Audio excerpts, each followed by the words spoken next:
Hello students, अपनी last video में हमने डिस्कस किया था bending of a beam and it's bending moment. इस वीडियो में हम डिस्कस करेंगे बेंडिंग ऑफ कैंटिलीवर। कि कोई आपके पास एक बीम थी, उसको हम बेंड कर रहे थे तो उसका बेंडिंग मोमेंट कितना आ रहा था। वो बेंडिंग मोमेंट हमने कैलकुलेट किया था अपने लास्ट वीडियो में एंड जो हमारे पास आया था y/r इंटू IG।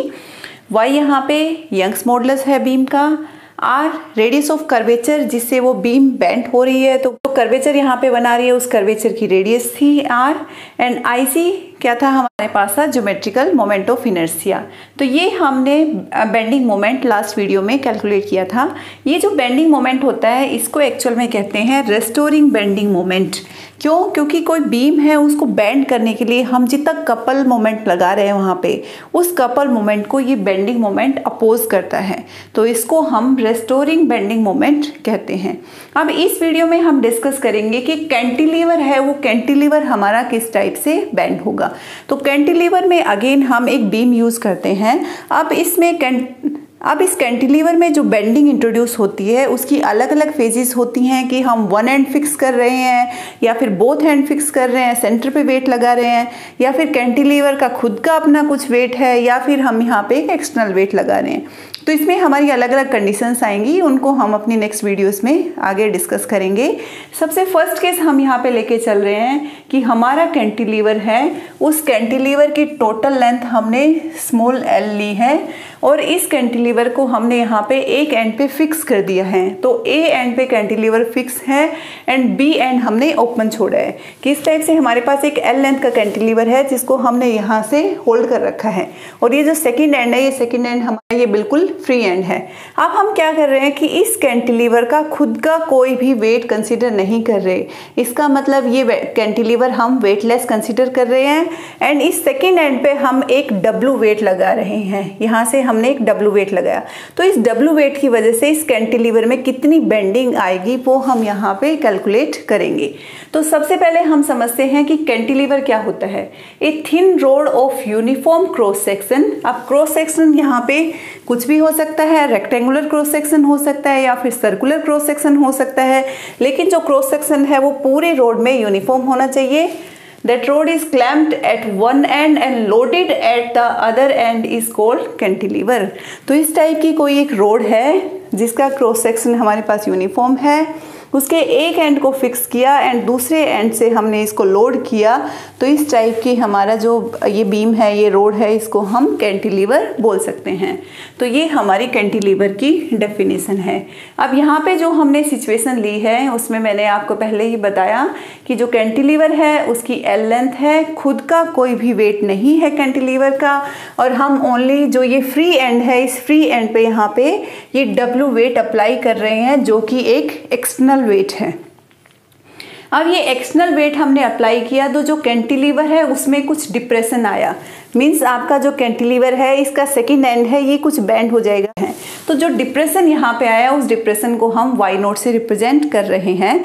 तो हमने वेट लगाया, उस वेट लगाने की वजह से B पॉइंट है वो B1 पोजीशन पे शिफ्ट हो गया, और ये जितनी शिफ्टिंग हुई उसको हम बेंडिंग कर रहे हैं यहाँ पे कैंटिलीवर की, और उसको हम y0 से रिप्रेजेंट कर रहे हैं। हम यहाँ पे मान के चल रहे हैं कि जो y0 डिप्रेशन है वो डिप्रेशन काफ़ी स्मॉल है, तो इस डिप्रेशन को हमने वेरी स्मॉल कंसीडर कर लिया। तो हमने जैसे ही इसको वेरी स्मॉल कंसीडर किया, आपके B एंड B1 दोनों आपके जो पॉइंट्स हैं वो एक सिंगल एक्सिस में आ गए हैं, एक सिंगल लाइन के अलोंग आ गए हैं। कि नो डाउट बेंडिंग हुई, बट बेंडिंग होने के बाद भी जो नेक्स्ट एंड है, फ्री एंड है, वो यहाँ पे सेम एक्सिस पे ही लाई कर रहा है। तो ये सिचुएशन हम पहले मान के चल रहे हैं कि बेंडिंग काफ़ी स्मॉल है एंड कैंटिलीवर है उसका खुद का कोई वेट नहीं है, सिर्फ हम एक एक्सटर्नल वेट लगा रहे हैं। तो इस पर्टिकुलर सिचुएशन के लिए हम बेंडिंग निकालते हैं। देखो, सबसे पहले बेंडिंग मोमेंट इस कैंटिलीवर का due to this weight W कितना होगा। बेंडिंग मोमेंट या फिर हम कहें मोमेंट ऑफ फोर्स। अब यहाँ जो W वेट है वो क्या चीज़ है, वो इस कैंटिलीवर के ऊपर एक फोर्स लगा हुआ है जो कि इस कैंटिलीवर को बेंड करेगा। तो यहाँ पे जो फोर्स लगा हुआ है, इस फोर्स का मोमेंट ऑफ फोर्स हम निकालना चाहें तो वो कितना आएगा, जितना फोर्स हमने इस पे अप्लाई किया and multiply with perpendicular distance, मतलब किस पर्टिकुलर लोकेशन पे हमारा वो फोर्स परपेंडिकुलर डायरेक्शन में लगा हुआ है। यहाँ पे हम देख रहे हैं कि जो कैंटिलीवर है उसकी बेंडिंग है वो वेरिएबल है। यहाँ पे हर लोकेशन पे अलग अलग हमें बेंडिंग मिलेगी। तो हमने क्या मान लिया कि एक P पॉइंट ऐसा पॉइंट मान लिया कि जिस पॉइंट तक हम कह रहे हैं हमारा कैंटिलीवर है उसमें कोई भी बेंडिंग इंट्रोड्यूस नहीं हो रही। मतलब यहाँ से हम देखें तो जो कैंटिलीवर है उसमें स्लाइड बेंडिंग है और जैसे जैसे हम फ्री एंड की तरफ जाते हैं बेंडिंग ज़्यादा होती चली जाती है। तो P पॉइंट हमने ऐसा मान लिया कि इस लोकेशन तक हमारे कैंटिलीवर में कोई भी बेंडिंग नहीं है।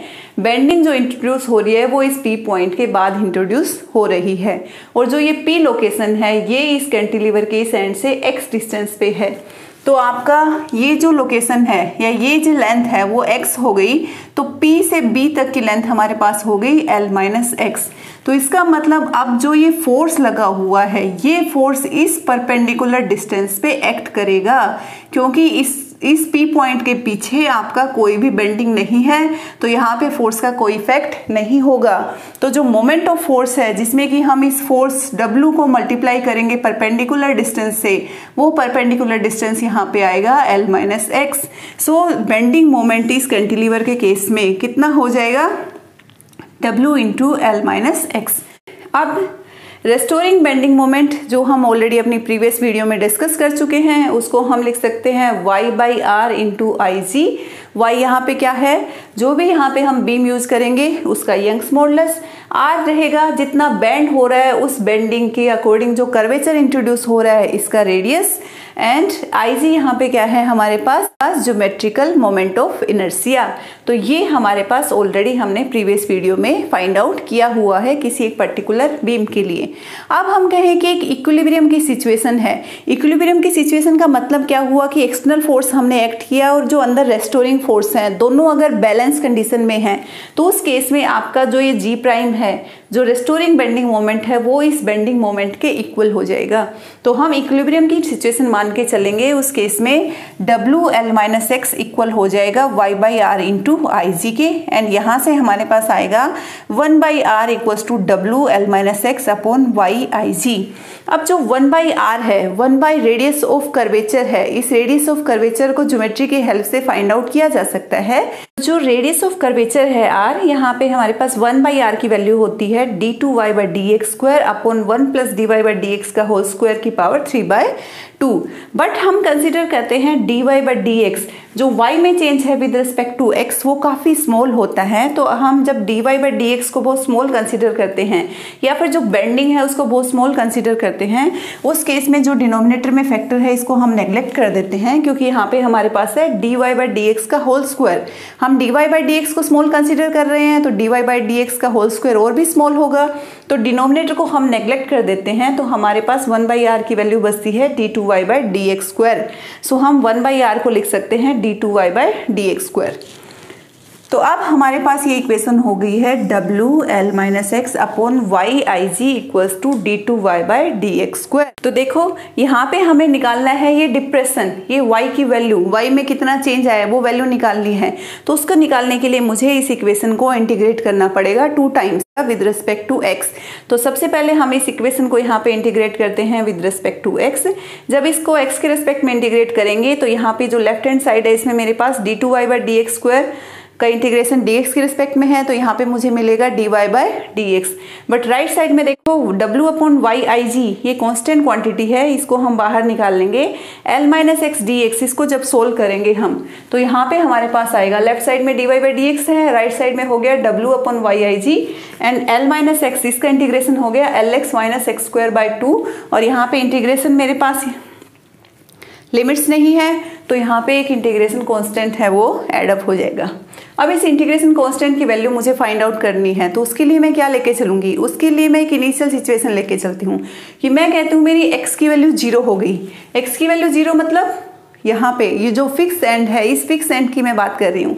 तो इस फिक्स एंड की जब बात करूंगी तो x 0 हो गया, और x 0 हो गया तो dy/dx y का change with respect to x मतलब डिप्रेशन।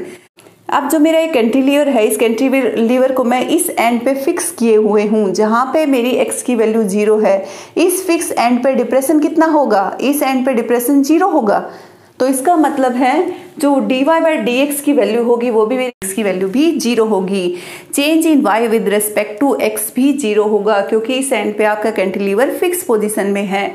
तो x 0 हो गया मेरे पास, dy/dx 0 हो गया। जब इनकी वैल्यू मैं यहाँ पे पुट करूंगी तो मेरे पास c1 की वैल्यू भी आएगी 0। तो अब इस c1 की वैल्यू को मैं यहाँ पे पुट कर दूंगी तो मेरे पास ये इक्वेशन आ जाएगी dy/dx equals to w/yig lx minus x²/2। अब इस इक्वेशन में मेरे को अगेन y की वैल्यू फाइंड आउट करनी है, तो इसको एक बार फिर से इंटीग्रेट करना पड़ेगा विद रिस्पेक्ट टू x।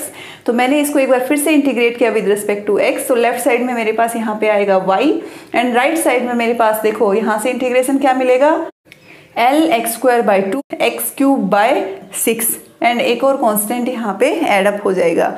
अब इस C2 कांस्टेंट की वैल्यू फाइंड आउट करनी है। C2 कांस्टेंट की वैल्यू अगेन हम इनिशियल कंडीशन यूज करके फाइंड आउट करेंगे कि अगेन मैं कंसिडर कर रही हूँ x इक्वल्स टू 0 मीन्स जहाँ पे मेरा फिक्स एंड है उस कंडीशन को। तो इस फिक्स एंड पे जब x 0 है तो यहाँ पे y भी 0 होगा, डिप्रेशन भी 0 होगा, क्योंकि कैंटिलीवर को हमने इस पोजिशन से फिक्स किया हुआ है तो यहाँ पे कोई भी डिप्रेशन इंट्रोड्यूस नहीं होगा। तो इसका मतलब x0 y0, तो इनमें जब y एंड x की वैल्यू पुट करेंगे तो C2 की वैल्यू भी हमारे पास आएगी 0। अब इस C2 की वैल्यू को इस C2 की वैल्यू को मैं इस इक्वेशन में पुट करूंगी तो मेरे पास यहाँ पे y की वैल्यू आएगी w/yig lx²/2 माइनस x³/6। ये मेरी पर्टिकुलर y की वैल्यू आ गई। और जो ये y की वैल्यू है ये मेरा इस कैंटिलीवर में डिप्रेशन है, और जो ये डिप्रेशन है इस कैंटिलीवर के अंदर वो P पॉइंट पे। बट मुझे यहाँ पे मेरी कंप्लीट बीम के लिए डिप्रेशन निकालना है कि ये कंप्लीट बीम है यहाँ पे, इसमें इस पर्टिकुलर B पॉइंट पे मैं चाहती हूँ कि यहाँ पे डिप्रेशन मेरा कितना हो। तो इस डिप्रेशन को निकालने के लिए मुझे क्या करना पड़ेगा, इस बीम की कंप्लीट लेंथ को लेना पड़ेगा। और कंप्लीट लेंथ का मतलब हुआ कि जहाँ पे x है उस x को मैं L के इक्वल पुट कर दूँ। मैं यहाँ पे x को L के इक्वल रखूंगी तो मेरा ये y0 डिप्रेशन जो है वो मेरे पास आ जाएगा। तो जैसे ही मैंने x को L रखा y मेरा हो गया y0। और यहाँ पे देखो x को जब मैं L पुट करूंगी तो ये क्या है मेरे पास w/yig L into L²/2 minus L³/6। इसको सोल्व करने के बाद मेरा जो डिप्रेशन आ रहा है that depression is WL³/yig into 3। IG क्या है, IG मेरा ज्योमेट्रिकल मोमेंट ऑफ इनर्शिया जिसकी वैल्यू होती है a² a यहाँ पे total area of cross section and k यहाँ पे मेरे पास होता है रेडियस ऑफ गायरेशन। तो area and radius of gyration की फॉर्म में अगर मैं अपना डिप्रेशन निकालना चाहूँ तो उसकी वैल्यू क्या आएगी w/y a² L³/3।